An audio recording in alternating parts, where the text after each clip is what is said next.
एक समय की बात है, किसी एक राज्य में हरिशंकर नाम का राजा राज करता था। उस राजा के 3 बेटे थे। उसकी ख्वाहिश थी कि वह उसका सबसे काबिल बेटा उसकी राजगद्दी संभाले, लेकिन वह इस बात लेकर संशय में था कि तीनों में से किसे वह अपना राजपाट सौंपे। एक दिन राजा को एक तरकीब सूझी। उसने उसी समय अपने तीनों बेटों को बुलाया और कहा, बेटे, आज मैं तुम सबसे एक सवाल पूछता हूं। अगर तुम लोगों के सामने एक गुनहगार खड़ा हो तो तुम उसके साथ क्या करोगे? इस पर राजा के पहले बेटे ने कहा, उस अपराधी को सजाए मौत दी जानी चाहिए। वहीं दूसरे बेटे ने कहा, गुनहगार को काल कोठरी में बांध देना चाहिए। जबकि तीसरे बेटे ने कहा, पिताजी, हमें उसे सजा देने से पहले इस बात की जांच करनी चाहिए कि उसने सही में अपराध किया है या नहीं। इस पर राजा के तीसरे बेटे ने सभी को एक कहानी सुनाई। एक राजा था जिसके पास एक बुद्धिमान तोता था। एक बार उस तोता ने महाराज से कहा, मुझे अपने माता और पिताजी के पास जाना है। राजा ने उसकी बात नहीं मानी, लेकिन तोता ने हार नहीं मानी। वह लगातार महाराज से जिद्द करने लगा कि मुझे माता पिता के पास जाने दें। अंत में राजा ने तोता की बात मान ली और कहा, ठीक है, तुम अपने माता पिता से मिलकर आओ, लेकिन वहां ज्यादा दिन नहीं रुकना। राजा ने तोता को केवल 5 दिन की अनुमति दी और कहा, तुम 5 दिन में अपने परिवार वालों से मिलकर लौट आना। इसके बाद तोता 5 दिन के लिए अपने माता पिता के पास चला गया। छठे दिन जब वह राजा के पास लौट रहा था तो उसने सोचा कि क्यों ना वह महाराज के लिए कुछ उपहार ले लिया जाए। फिर वह पर्वत की ओर निकल पड़ा। दरअसल वह महाराज के लिए अमृत फल लेना चाहता था। वहां पहुंचते पहुंचते रात हो गई।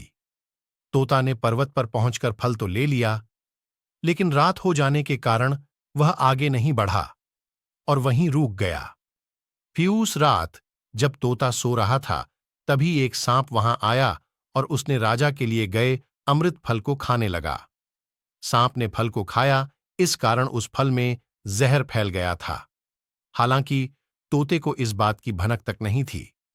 अगली सुबह जब वह जगा तो फल लेकर महल की ओर चल पड़ा। जब वह महल पहुंचा तो खुशी खुशी सीधे राजा के पास गया और कहा, महाराज, मैं आपके लिए यह अमृत फल लेकर आया हूं। आप इसे खाएंगे तो सदा के लिए अमर हो जाएंगे।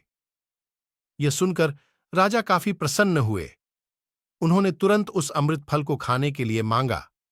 इस पर एक मंत्री ने कहा, जरा रुकिए महाराज, आप इस फल को बिना जांच किए कैसे खा सकते हैं?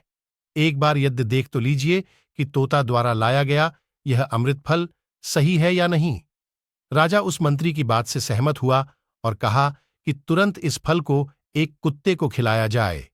राजा का आदेश पाकर सैनिक ने फल का एक टुकड़ा कुत्ते को खिलाया। फल खाते ही कुत्ते की मौत हो गई। यह देख राजा गुस्से से आग बबूला हो गया। उसने क्रोध में आकर तलवार से तोता के सिर को काट दिया, साथ ही फल को फेंकवा दिया। कुछ साल बाद ठीक उसी स्थान पर एक पौधा निकल आया। यह देख राजा को लगा कि यह उसी जहरीले फल का पौधा है। उसने सभी को आदेश दिया कि उस पेड़ का फल कोई नहीं खाएगा। कुछ दिन बाद एक वृद्ध व्यक्ति उस पेड़ के नीचे आराम करने के लिए रुका। उसे भूख भी काफी जोर से लगी थी। उसने उसी पेड़ से फल तोड़ा और खाने लगा। फल खाने के बाद वह बूढ़ा व्यक्ति एकदम से जवान हो गया। राजा ने जब यह देखा तो वह आश्चर्यचकित रह गया। उसे समझ आ गया कि वह फल जहरीला नहीं था। उससे बहुत बड़ी गलती हो गई।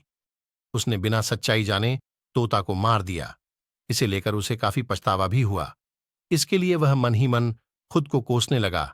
इधर तीसरे राजकुमार की कहानी खत्म होने के बाद राजा हरिशंकर ने उसे ही अपना उत्तराधिकारी नियुक्त किया। इसके बाद राज्य में जश्न मनाया गया।